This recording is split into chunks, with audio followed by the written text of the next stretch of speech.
welcome you all to the Diversity Tipping Point series. I am so excited today because I invite my colleagues and people who work in the space, in the diversity and inclusion space. And I'm excited because the people who I know and I have access to are amazing people who do great work, who I know up close. Some I admire from afar. We're in similar lines of work. And so today I am excited to introduce another resource, somebody who is really close to the equity, diversity, and inclusion space. You will hear me say diversity and inclusion. Why? Because I'm holding the line to it doesn't matter what you call it. The language and the lens is changing. And so if you change the language, but nothing is different, nothing is different. And so excited to talk to Cornelia Shipley today. She is the founder of 3C Consulting. She is a sought after speaker. She's not only sought after speaker, but professional development and diversity consultant, as I mentioned. She has more than 25 years experience in sales training, HR, and she is considered one of the best of the best. That's why I wanted to invite her here. She's also a credentialed ICF coach, as am I. We have a lot in common. She's a master practitioner of energy leadership and holds board certified credentials in that space as well. And so today we're going to really just talk about the state of diversity and inclusion. And so Cornelia, I want to welcome you today. Well, Dee, first of all, thank you for having me. I always love coming to see you and getting a chance to be in shared space with you. I hope I'm always of contribution, and I know I always learn something when I'm with you. So it's good to be here. Oh, awesome. Awesome. No, so likewise. I wanted to hear because I know you have a lot to share on the topic, and we really just want to support and help all of those who plug in. They may not do business with us, but for folks who are watching and who are really trying to frame where we are in D&I, I just really wanted to have that conversation. So we're going to talk about the current state of diversity and inclusion, and really what has happened in the last year. So we frame what happened back in May of 2020. We really frame that as the diversity tipping point, because for the very first time, we saw corporations, particularly in the private sector, begin to do something that they had never done before as it pertains to people of color and diversity. And so that's what has led us here today. So I want to start with this question. Cornelia, what are your thoughts about the current state of diversity? Because so much has changed. What are your current thoughts? Yeah, I think fundamentally, the United States in particular, we do work globally, but I'm going to have a U.S. centric conversation, right? Because the what I will refer to as a rude awakening occurred, right? And what that has meant, one, in a way that I've never seen in our lifetime. And I know we were talking about this the other day. We are similar in age, and so in our lifetime, I have never seen our community or communities of color or marginalized communities be as willing to stand in what they will and will not no longer tolerate. And so that shift in landscape has now created a need and a responsibility on the part of organizations and our dominant culture to have to show up and respond differently. There is, I think LeVar Burton said it the other day on The View, talking to Meghan McCain, that she was talking about cancel culture. And what LeVar Burton said was, no, this is about consequence culture. And so the thing that's happened now, I think that's the biggest shift from a diversity, equity, inclusion, and belonging perspective, is people are experiencing significant consequence for their bad behavior in a way that they've never experienced those consequences before.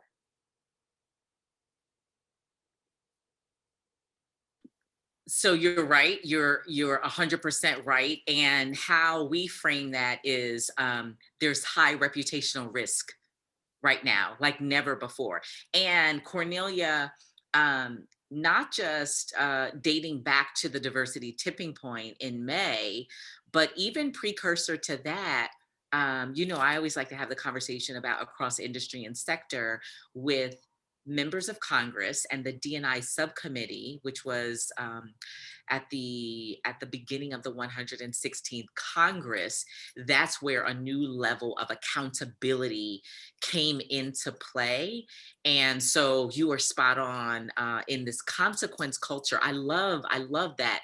Say more about this, because I really want to hear more about your thoughts around that, and what are you seeing with your clients in terms of change, because people want to really, they want to know, is there real change happening? So feel free to share more. Yeah, so I think the biggest example to me around people of color finding their voice is LeBron James, right? I mean, if you think about how LeBron galvanized the Players Association to really take a very clear stand, which fortunately the commissioner and the rest of the NBA as a league and the owners really supported in the face of significant backlash, right? I mean, in the face of significant backlash. And so although I didn't coin the phrase LeVar, that was the first time I heard it was from LeVar Burton. I 100% agree with it. And I think what I'm seeing in my clients is, one, for clients that are, kind of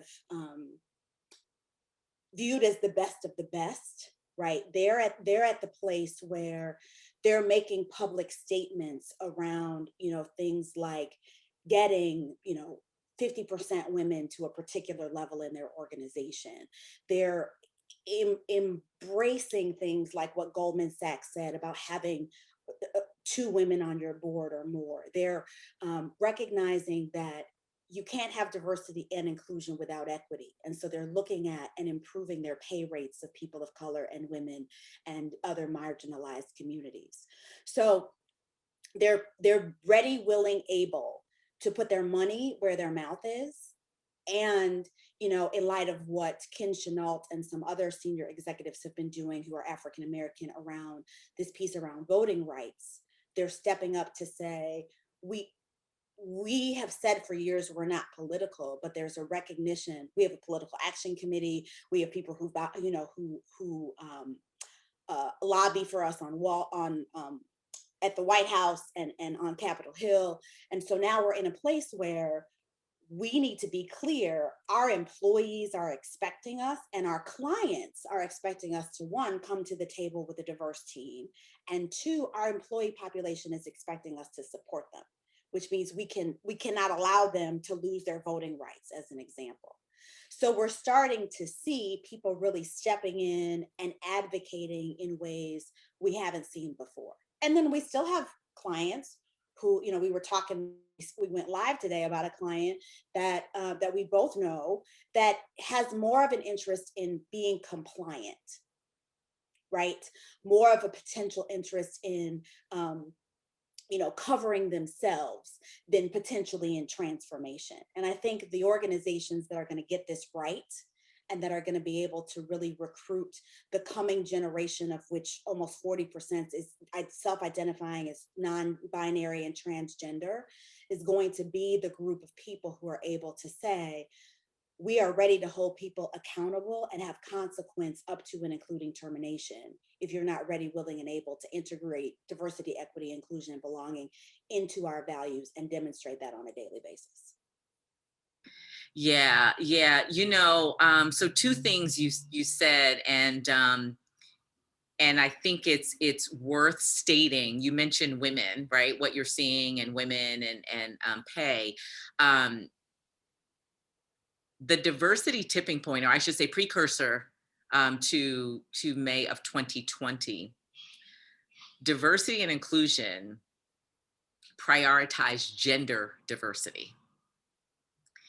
And prior to the diversity tipping point, private sector was primarily concerned with gender. In fact, if they said diversity, they were referring to gender, right? And I like to say, prior to the diversity tipping point, Black people couldn't be Black in corporate America outside of the Black ERG. You were part of the other group. There was the in group and the other. You were of color, you were diverse, you were minority isn't necessarily language that is used in the private sector, it's used more in the public sector. If you were a vendor, a Black vendor, you were not Black, you were a WBE or MBE, right? If you were a woman, you were a W. So you were classified. And so when you mention women, I just think it's necessary for us to share here and sort of set context that, we're at DNI 3.0, but precursor to DNI 3.0, let's just say 2.0, it's women were the front runner as a result of post hashtag Me Too. The language and the lens of diversity have been shifting. It had gone from diversity and inclusion to I&D, right? Which is why I have not moved, because the language is shifting all the time, but not much change and measurable results. Corporate, in a lot of ways, we're hosting a memorial service, a funeral service for diversity prior to DNI 3.0. And so when you mention about women, I just felt like it's helpful for us to help our folks, in corporate, to give language and shape and to give perspective. And so yes, I just wanted to sort of introduce that. And yeah, the consequences and the response, or I should say all hands on deck, Cornelia. So you brought up Ken Chenault and corporate executive. Cornelia, have we ever seen corporate executives, even in the Black community, to say the with the division between church and state? They are leaning in with their power, which is so encouraging. I don't know about you. So yeah, Refreshing to yeah. see. It is, I mean, it's refreshing to see. And it is one of the few things that gives me hope, Mm-hmm. right? Because, my biggest fear, and, last week, I think we were at 4 shot last week, I think was the total that made the news. So let me be 100% clear. There were way more than 4 that were shot, but 4 that made the news. And so my concern as the world reopens is that this conversation gets moved on from. And I really do hope, I love your phrasing, and with your permission, and of course giving you credit, I will continue to call it the tipping point from last year in May. Yeah. But my fear is that it's not going to be sustained, right? And certainly we're partnering with organizations to really try and help integrate it into the fabric of that organization's being and Mm-hmm. their doing, so that they can have what they want to have, right? Not only from a culture perspective, but from a result perspective. And I think the organizations that get this right are going to be the ones who say this has to be integrated into the fabric of who we are as an organization, fully integrated into our branding. I think one of the organizations I tout as being a really good example of this is Procter and Gamble. Mm. When you think about the hits that they've taken, right, for all of the video series that they've done, the conversation and the look, and all of these things that they're doing to educate their population, not only their consumer base, but the rest of the community, the rest of the corporations and their peers and colleagues, to say this is a problem, and we are going to take our platform and use it not only to educate our employee population, but to educate our constituency, which is, in P&G's world, every human being on the planet. Yeah, so interesting. You bring up P&G, because I'd love to hear your thoughts about what you're seeing that is new and different. And so let me just frame for a second, right? So the DNI, or the diversity tipping point, um, the dates back to May 27, 2020, right? We are amid a global reckoning of racism against Black people. In the United States, for the very first time, corporations spoke out and said, yep, Black Lives Matter. Black Lives Matter at work. We are anti-racist. They started making contributions to civil rights organizations, um, and great effort, perhaps, in terms of community outreach, corporate and social responsibility. But one of the things that I think is a flag for us is workforce getting lost. And so we're really interested in what's happening at home, right? Because it looks good from the outside, right? The optics look good where you're making, writing big checks, and these corporations are really investing. They did out of the gate. Some we've seen, 6 months later, right? From Goldman to Apple, and we're coming up on 1 year, but they are still writing checks and now appearing as if they have greater strategy. I think one that I am most admire is Goldman's 1 million Black women, right? So $10 billion for Black women is huge. And so I really want to go back to P&G is your favorite for who is doing right in this space. Where are you seeing other companies, I guess, great lessons in what they've done in the last year, or where are you seeing diversity fail in the last year? Yeah, so I think I'm going to talk about the failures first so we can end on a high note. So I think where people are failing, they're failing out of their fear, right? They're failing out of their fear to have the conversation. They're failing out of their fear to have to confront these issues. They're failing out of their lack of willingness. I'm going to call it willingness to hold people accountable, because now they're in situations and circumstances where if you have the case of an Amy Cooper in Central Park, Franklin Templeton's going to fire you.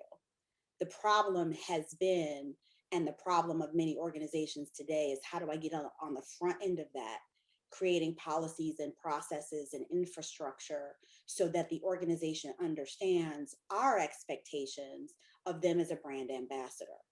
And so where people are failing, they're failing to do the pre-work such that they then have to do a response on the back end.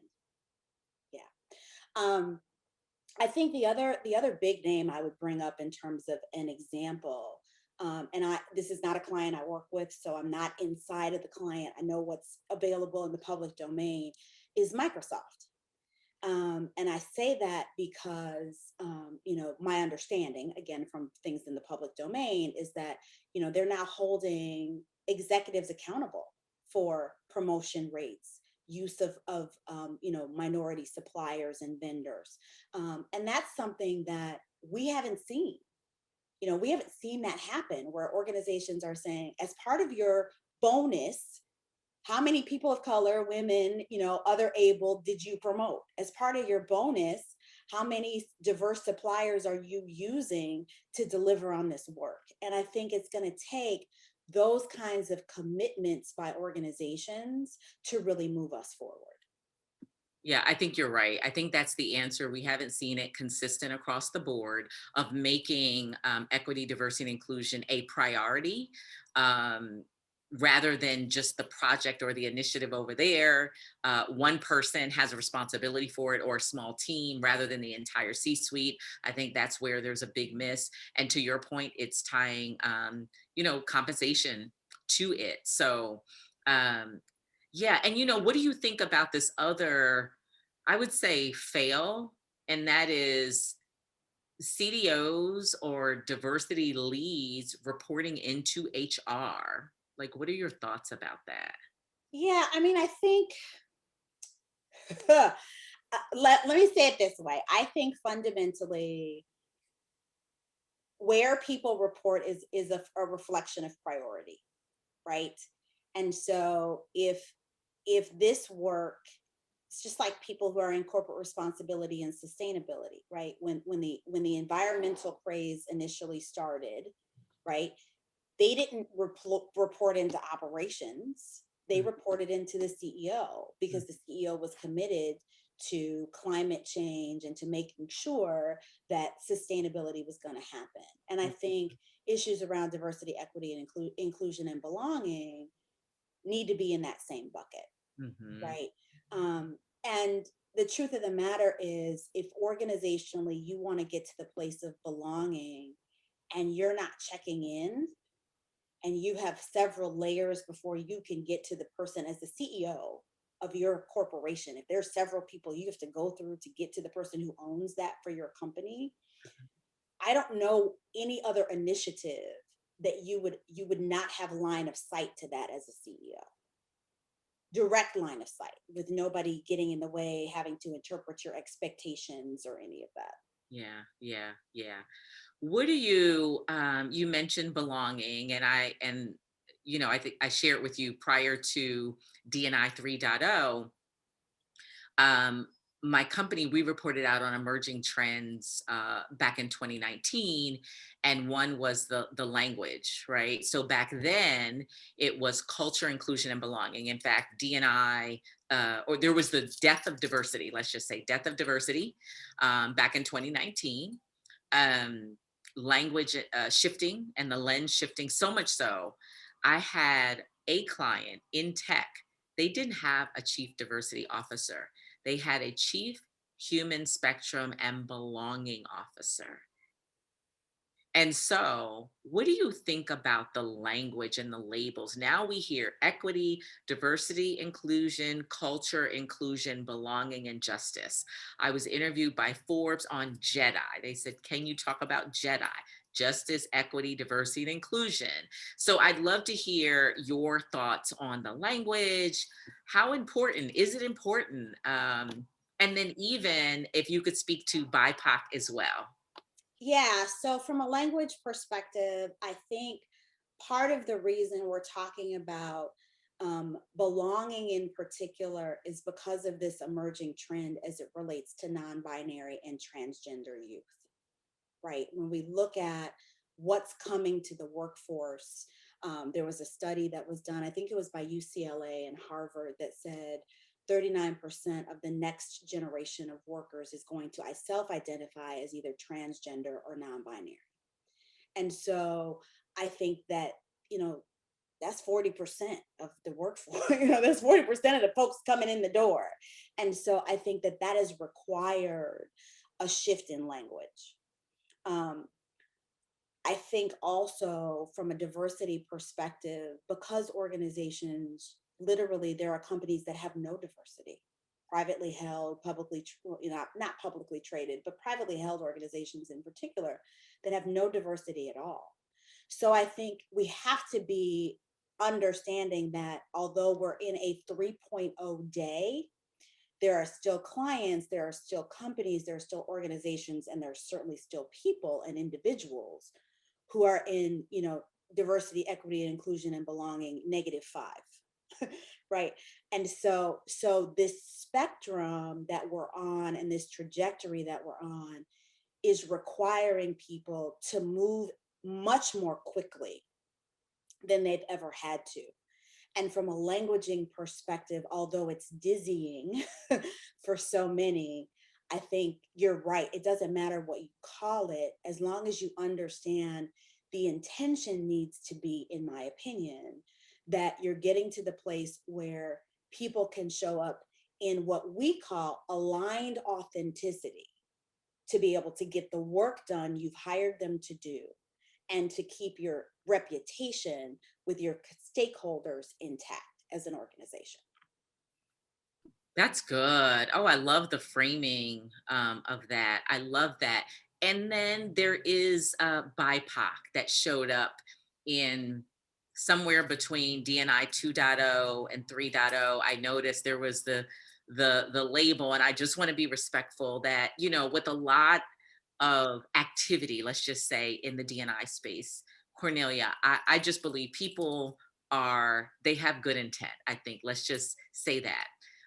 But the blind spot and the bias, and there's just so many, I think the country just not educated in this. This was not part of American history. Race, Black folks were not included. So people have good intention, but not knowing impact. So BIPOC is one. I hear Gen Y, that's a outgrowth of Gen Y. But can you speak to again more language and labels and even BIPOC, your thoughts about it and what you can offer? Yeah, I think it's important that we recognize people own their own identity, and there are labels that we put on communities that, to your point, unintentionally can be exclusionary, right? So if you have people who are of African descent, right, and now that we are, we are a global economy, a global world, organizations have people in it who are from Kenya and Nigeria and all of the continent of Africa. And then you talk about creating an ERG and you want to call it the African American ERG. Well, I'm not African American. I'm Kenyan, or I'm Cameroonian or whatever. And so you've got to get to the place where you can give your organization and the people in your organization space and voice to say, here's how we want to be identified, and to respect that, right? And to allow for a Pacific Islander or a Samoan person to say, I'm a person of color. Fine. I'm a Pacific Islander and that's how I want to be identified. Fine. And yes, that requires, from a consequence perspective, that the organization be clear. We're expecting you to address these people with the labels they want to be addressed by. And that becomes the challenge for the organization, because the organization is like, this is too much. This feels like too much. Like, how do I keep up with this? What do I say? And so my advice to our clients is always ask. It Yeah. is a respectful thing to do, to say, how do you self-identify? Yes. What are your pronouns? Yes. And what do you want to be called? I Yes. think about the thing that made the news this week, the council person, I think in North Carolina, who was taken off of his council position because he refused to address an African American woman by her proper PhD title as doctor, right? You, we're at a place where the dominant culture no longer gets to say. And that's uncomfortable, because when you've been in charge and you've been able to do what you wanted to do without consequence, you're shocked when you're held to account. Yeah, yeah. There's so much more we could talk about, and I want to share. You're absolutely right. We're in agreement that it's appropriate and necessary now to ask people how they'd like to identify or how they identify. So we do a training. It's called Welcome to My World, moving from uncomfortable to comfortable conversations around race and identity. And it's that it is, so Cornelia, I am African American, but I also identify as Black. So if you referred to me as either, appropriately, that would be fine. African American and Black is inclusive, right? And so that's sort of part of the conversation. And then I earn the permission to ask, Cornelia, do you mind if I ask you how you identify? And what it does is it softens this discomfort around talking about race. So I love, we're always in synergy, or working synergistically, which is why I truly respect the work that you do, and that we're in this together, and having the opportunity to work with major corporations, right, to do this work. But I will say this around BIPOC, and then I want to give this back to you to really talk to the folks about what your company does. Right. And so, but I will say BIPOC. So last year, I was tuning into a show and they were talking about diversity, but they were talking about Black people, right after, at the tipping point, or let's just say 30 days out after the diversity tipping point, and they were talking about Black people, and they were talking about Black people, and the guest person was talking about Black people. And then something happened. It shifted to people of color. I said, oh no, no, no. We're talking about Black people right now. We're talking about Black people. And it may have even slipped to BIPOC. And I thought that was well intentioned. That's not what we're talking about right now. And so I just noticed that, we really have to hold the space and stay super diligent in holding the space, which is why I think these conversations are helpful to folks who are watching. They see and know that we Black women, we both run our own practice and we work with the majors, the Fortune 100s, the Fortune 10s. But I just thought and think it's necessary. So I chimed in. I said, right now, right, we're talking about Black people and sometimes just educating folks, right? And so BIPOC, so I will say this for the millennials and whomever came up, I know you're well intentioned, but in this space at the diversity tipping point, it's necessary to talk about Black people and say Black, right? Black is inclusive. Don't say African American, because to Cornelia, to your point, it's not inclusive. Say Black. And then it allows for Asian, my Asian sister girlfriend, let's say Asian, for my Hispanic girlfriend who's from Puerto Rico, say Puerto Rican, because she wants to identify as Puerto Rican. For my Or Haitian, Dominican or that's, Haitian that's or right. Guyanan or yes, That yes, that do you see? yes, And yes. that's what I'm a fan of. I want however you to identify, place that in the atmosphere. I really want us to hold space for each other, to not try to save time and use acronyms and labels like you don't have enough time to say Black, or say African American, or say Haitian American, or say Mexican American, or say Portuguese. Like, say that, because you never hear, if I am Portuguese, if I'm like, you never give space. And so I get really amped up about just that narrative, and just helping people to be who you are and be okay with saying, no, I'm Asian, I'm Southeast Asian, right? Well, and Uh, it's the marginalization of people's pain, right? I mean, there's been conversation recently in the press, and I've been in conversations recently around, all of the actual ads that are running now around all of the uprise in Asian American and Asian targeted violence in the United States. And there's this whole notion of, well, excuse me, we didn't do that for Black Lives Matter, but we're doing this for the Asian community. And pain is pain, right? And we need to get to the place where we can honor and acknowledge that there's a painful journey for others, all others, right? And we need to be able to acknowledge that the pain of community A in their otherness looks different than the pain of community B's otherness, but neither one gets marginalized, and neither one should be removed from the conversation. That's good. That's good. Well, we are wrapping up. So I want to give this last question to you to just really share about, your company and the work that you do and who you do it with. So again, there's not enough of us doing this work. There's space for all of us here. So, Absolutely. yeah. So please share. So we are 3C Consulting. It's the number three, the letter C, and then the word consulting.com. And we specialize in the retention and advancement of mission critical talent. And so our approach around issues around strategic planning, leadership development, diversity, equity, inclusion, and belonging are all one based in systems theory. I have an MBA in strategic planning. One of our consultants is the former head of org design and diversity inclusion from Procter and Gamble. And so we take a look at systemically what's happening in your organization to ensure that your leaders are really empowered and enabled to effectively lead in a global context, which means the diversity, equity, inclusion, belonging, social justice, whatever label we want to put on it, needs to be a core competency around the ability for people to lead. And that your activities, your processes, your people, your systems, your policies, and your practices are both in alignment to be able to deliver that. So, clients call us when typically around these issues, right? Around diversity, equity, inclusion, and belonging issues.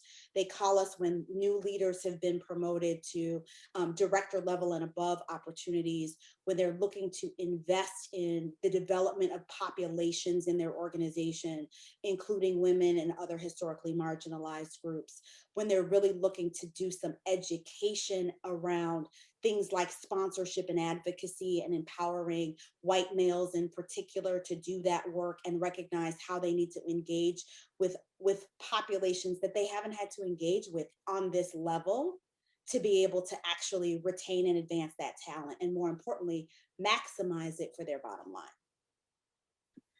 Well, there you have it. Thank you, gorgeous. Thank you so much for doing what you do. I'm so glad we are in this together, and always such a pleasure to share and compare notes, and really just to be of greater service together to whoever is tuned in. So thanks everybody for tuning in. This is the Diversity Tipping Point series. She is Cornelia Shipley. I am DC Marshall, and we thank you for tuning in.